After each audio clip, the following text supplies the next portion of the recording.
My name's Rachel, plain old Rachel, with a job that's about crunching numbers and making sure the balance sheets, well, balance. I've got my head in the budgets most days, but you better believe that doesn't keep me from hoping for a bit more than just debits and credits. For years back, I latched onto Michael's star. He's all ambition and no brakes, running his family's business like it's a race car he's pushing to the limit. This company, it's his mom Elizabeth's baby. She built it brick by brick, and it's like her third kid, after Michael and the dog. Since I come in the picture, I've been Michael's right hand. From the moment the pennies didn't add up till the minute they turned into dollars, I've had his back. He's a good guy, with a good head on his shoulders, always listening to what I've got to say about the company accounts. Liz, that's what I call Elizabeth when I'm not in her face. She's a tough one. She could peel paint with her stare if she wanted. Don't think she ever loved me, but she found a little patch of respect for me. She says as long as Michael's happy and the money's right, then she's alright. Now to the today bits. I pulled my chair closer to my desk and was digging into the books when Michael stormed in, all fire and fury like he'd just caught someone nicking his car. Crashing into my little world of numbers, he threw his jacket on the chair and declared war without so much as a hello. Rachel, we got a problem, a big one. His voice was like a thunderclap. What's up? I asked, without a flinch. Michael had a flair for the dramate. Those pesky auditors are on my back, he growled, thumbing through the sheaf of papers like they'd personally offended him. Tell them to take a number, I quipped. I wasn't about to let them or Michael ruin a perfectly good Thursday.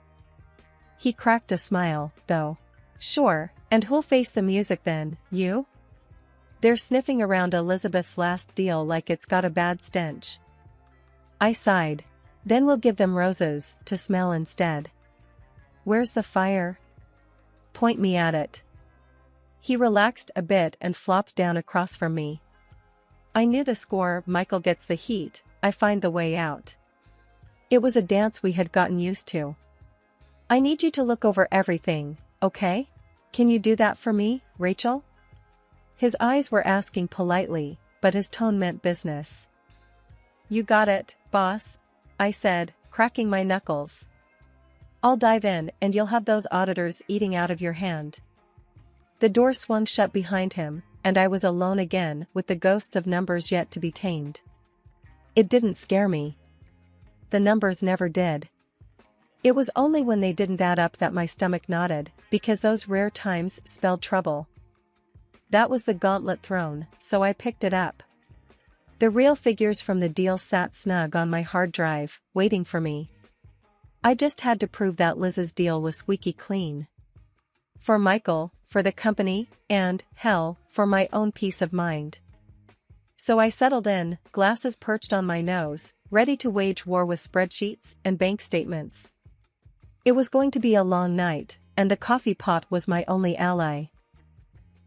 Michael hired a new secretary, a bombshell really, and brains weren't her strong suit. Her desk routine was a mess. Her idea of filing was piling papers high enough to block out boredom or any real work.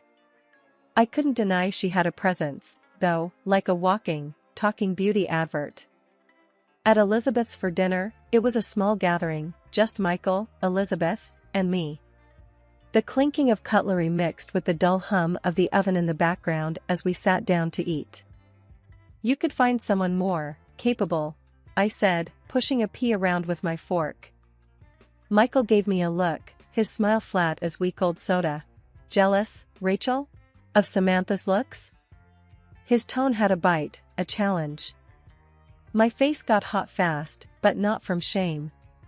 I was made of sterner stuff. It's about professionalism, Michael, not her assets. That's when Elizabeth cut in, her voice carrying weight as it always did. She's right, Michael. And respect your wife. That's non-negotiable. Elizabeth was old school, a steel magnolia, elegance with a core of iron. Michael shifted in his seat, uncomfortable but knowing better than to cross Elizabeth. I didn't mean any offense, Rachel. Samantha just draws in the clients with her charm. Charm? I scoffed. Is that what we're calling it these days? I took a bite of my food, tasting more of my annoyance than the herbs on the chicken. Then there was a knock at the door, a roll of thunder entering the dining room. It was Samantha, the secretary herself, decked out like she was gunning for a spot on a magazine cover instead of a family dinner. Sorry, I know I'm unexpected. Samantha started, all eyelashes and lipstick. But Michael, you left your phone at the office. She handed it to him, her fingers brushing his like she was delivering a secret promise. Michael took his phone with a muttered thanks, his eyes darting between me and Elizabeth. Samantha, apparently satisfied with the disruption she caused, swayed out of the room like the queen of disarray she was, leaving a trail of expensive perfume and confusion in her wake. After the door closed behind her, Elizabeth's voice sliced through the silence. That girl might as well be trouble wrapped in designer threads. I could only nod, my jaw tight enough to press diamonds from coal. The rest of the dinner passed in a strange calm before the storm. Michael tried to steer the conversation to safer waters, but it was like putting a band-aid on a crack in a dam. Months pass, and I can feel the heat in the office rising, like the temperature is set a few notches too high. But it's not the thermostat, it's everything else. The way Samantha struts in every morning, you'd think she owned the place. Today, it's some tight dress that screams cocktail hour, not 9 to 5. I can't help myself. Attire for the office, not the opera, Samantha. I grumble as she breezes by my desk. She halts, pivots on a heel, and smirks. Well, not everyone has to hide their figure, Rachel. Her words hit like a punch to the gut. She knows she's got the kind of curves that cause a ruckus, and she doesn't mind flaunting them, especially not around Michael. I turn back to my screen, hoping my cheeks aren't too red.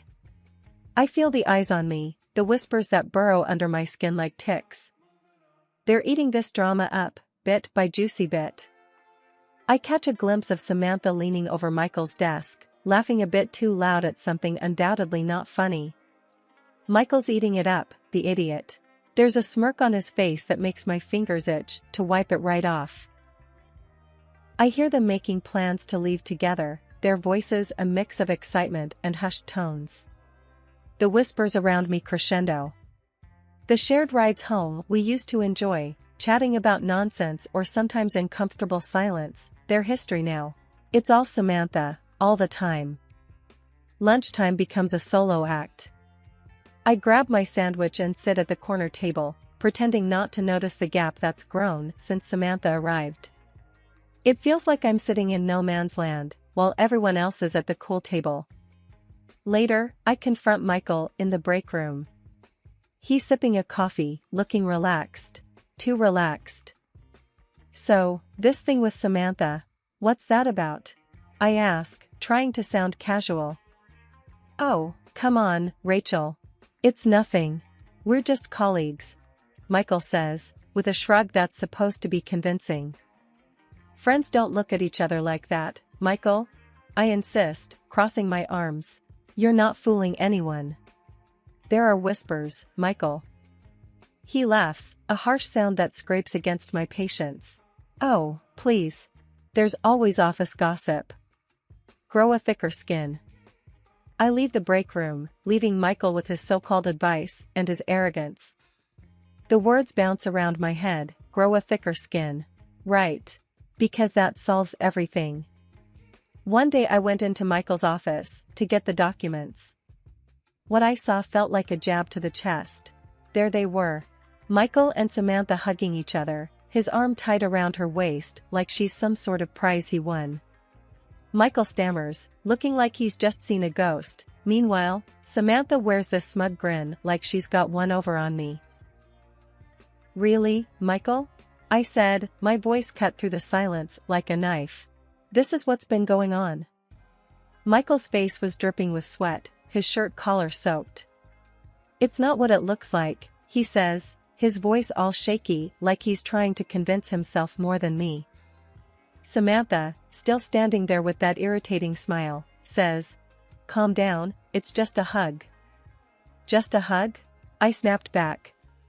And I suppose you just happened to fall into his arms, right? Michael tried to butt in, his hands up as if trying to stop a bullet.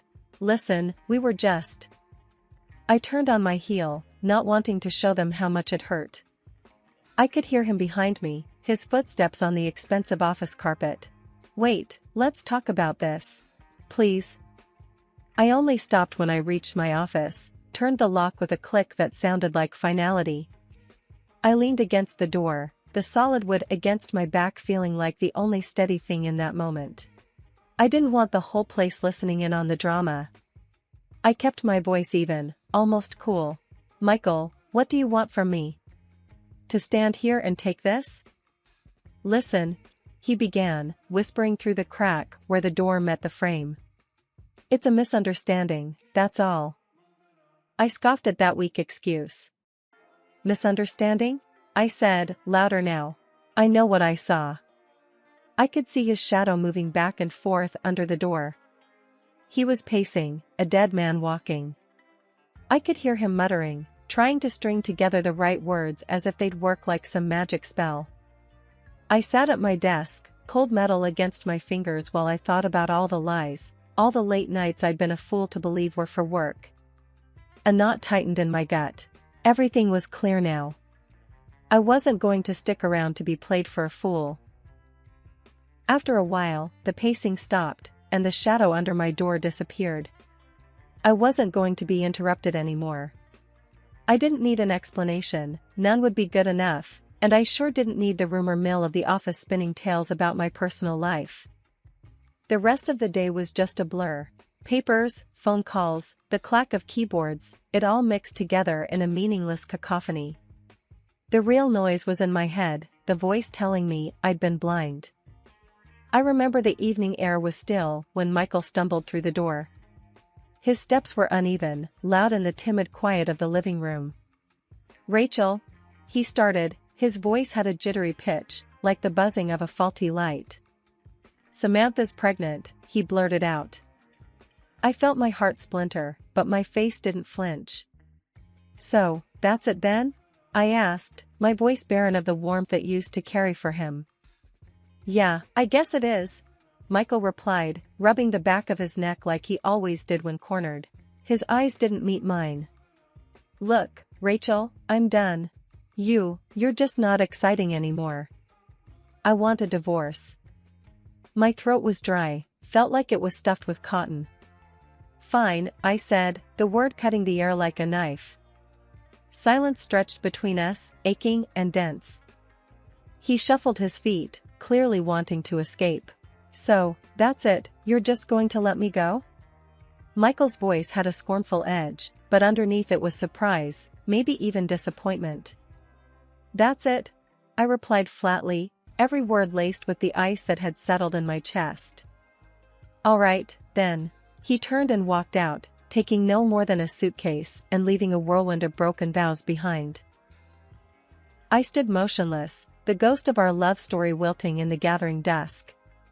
Then I reached for the phone, my hand steady as I dialed Elizabeth's number. It's Rachel. I need help. We talked about a lot of things, and when she hung up, I know what I needed to do next. The silence felt different now. It was the quiet of a starting line, the hush before the storm. With newfound purpose, I began to gather Michael's things, stuffing them into bags with a ferocity that was foreign yet fitting. Every piece of fabric was a testament to a lie I'd lived, an illusion I'd cherished. Not anymore. He'd called me dull, said I wasn't exciting. But as I looked around at the life I was about to dismantle, a flicker of something feral twisted in my gut. I wasn't dull, never had been. I was just misplaced. Now, there I was, bags packed with the remnants of a defunct marriage, standing in the dimming light of my living room. And you know what? There was something exciting about the emptiness, something thrilling about the vast unknown stretching out before me. The morning was crack of dawn early, and the air in the office was still. I pushed open the door to the place I'd spent countless hours crunching numbers and biting my tongue. Not today. Today, the papers tucked under my arm felt like the heaviest weights, yet they made my steps lighter. I found Samantha lounging behind her desk, nails clicking away on her phone like some pampered cat sharpening its claws. "Took you long enough?" She smirked without looking up. "Thought I'd have to send out a search party or a pink slip." Ignoring her, I walked straight into Michael's office, the door flung wide open. He was there, looking like the king of jack-all, feet kicked up on the desk that he barely deserved to sit behind. "Rachel, what do you want?" Michael barked, scrambling to sit upright. I slapped the papers on his desk. "Your world's about to turn to crap, Michael," I said, keeping my voice steady. He picked up the stack with a shaky hand. "What is this?" His voice had that high-pitched squeak, one I recognized when he was worried. "Your ticket out. Have a nice read," I said coolly. Samantha had stalked in, the click of her heels an annoying reminder of her presence. "What's she on about now, Michael?" she sneered, leaning over his shoulder. "Don't tell me you still haven't fired her?" Michael leafed through the files, his face draining of color. "These are fake," he managed, but his voice had lost its bluster. "It's not fake, Michael," I shot back. "Turns out your darling Samantha is dirty. Check out the expense reports. She's been skimming cash, writing it off as your representation expenses. Who knew office supplies could be so lavish?" "This is slander." Samantha's voice was high enough to shatter glass. And that's when Elizabeth walked in, her steps silent but her presence filling the room like a storm cloud. "Enough," she intoned, and her single word clipped through our argument like a scythe. Michael turned to her, whining, "Mother, she's lying. Tell her, Samantha." Elizabeth didn't flinch. "You're dismissed, Michael." Her voice was final, the kind that slammed doors shut and ended discussions. Michael sunk into his chair, his face ashen. "Mom, please. I'm your son. You can't." "I can and I have."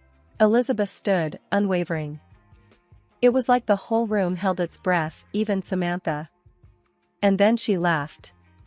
It was a sound that could curdle milk. "Guess the show's over, Michael," she taunted, tossing the papers on his desk like they were trash. "Time to let you in on a secret, lover boy. I'm not pregnant." "And me, love you? Police." Michael looked like he'd been slapped with a wet fish. "You said? You promised." "Yeah, well, that was before your mommy here fired you," Samantha sneered. "Face it, you were just a stepping stone, Michael. And now, you're more like a pebble." "That's enough, Samantha," I cut in, sick of her voice. Her eyes fixed on me, and the sarcasm thickened. "Oh, look at Rachel, the savior. You think you're special?" Her laugh was cruel. "You're as pathetic as he is. Only Rachel could love a loser like Michael." The room was thick with betrayal, shock, and a hint of victory, mine. Funny how the tables turned. Only today, the last laugh was on me. Samantha tried to leave, only to was stopped by Elizabeth. "Return the money," she demanded in a tone that froze my blood in my veins. "Listen, Elizabeth, I swear I'll pay it back," Samantha stuttered, her back against the wall. Her hands trembled. "I can get a loan or something." "Loan or something, huh?" Elizabeth snorted, her eyes icy slits. "Damn right you will. Or else you'll find out just how bad things can get." Okay, I get it. I messed up big time," Samantha stammered, looking everywhere but into Elizabeth's cold stare. Michael shifted in his armchair, the creak of the leather breaking the harsh silence. He ran his hand through his hair and let out a ragged sigh. "Mom, Sam, I don't want you to." "Shut it, Michael," I snapped from across the room. It was hard to watch him, a grown man, so close to weeping over his own mess. "You've done enough talking." Elizabeth turned on her heel, pointing a stern finger at Michael. "You're as much to blame. Giving her access to the funds like it's play money." "I trusted her." Michael's voice cracked. "Trust?" Elizabeth laughed, short and scornful. "Trust is earned, Not handed out like candy, you fool. I didn't want to steal, but I just got in too deep. Samantha choked out, her eyes darting nervously. I stayed quiet, leaning against the doorframe with crossed arms. Elizabeth didn't need backup to handle this, she was storm enough all on her own. Samantha slumped, defeated. I'll figure it out. I just need time. Time is the one thing you don't have, girlie, Elizabeth snapped. I want that money back, and I want it yesterday. I'll get it. Somehow. Samantha's voice waned to a feeble whisper. Elizabeth's look softened just a hair. You better. Because if you think this is bad, jail will eat you alive. As Samantha scurried out, a harried mess of guilt and fear, Michael sank back into his chair, face buried in his hands. Elizabeth turned her back on him, she had no comfort to give. The room fell silent after the storm, heavy with the weight of consequences. Michael's mumbling apologies hung limp in the air, as ignored as distant thunder. We all knew the size of the hole we were in. It was time to start digging ourselves out. The paperwork was a nightmare, a jungle of legalese and signatures that felt like they'd never end. Somewhere between signing away my marriage and dissolving my professional ties, Elizabeth dropped the bombshell. Stay, Rachel. Help run this company. She said it so matter-of-factly you'd think she was asking me to pass the salt. I looked at her, incredulous. Are you serious? I replied, my tone edged with raw surprise. You know what went down here. You saw the wreckage. She leaned back in her chair, eyes unreadable as always. I know, she admitted, but we could turn it around. You got guts and know-how. I can handle the board. Think about it. I wanted to laugh. Wanted to because the idea was ludicrous, yet there I was, actually mulling it over. Turning the place around wasn't a one-woman job, and hell, I knew the ins and outs of this godforsaken place better than anyone. I locked eyes with Elizabeth, long enough to let the gravity of the situation sink in. You can't be serious, I finally said, but my voice lacked conviction. The truth was, something in me thrived on challenges, on proving people wrong. As a heart attack, she fired back, no hint of jest lurking in her gaze. Join me. What else you gonna do? Go back to Michael, who's groveling at your feet? I scoffed, shaking my head. No way in hell I'm going back to that. Visions of Michael's face, all puppy dog eyes and wilted pride, came to mind. He can wait till hell freezes over for all I care. Elizabeth smirked, that's my girl. It wasn't a term of endearment by any means. In this jungle, it was the call of one lioness to another, acknowledging the coming hunt. So I stayed. Together, we rolled up our sleeves and clawed through the mess.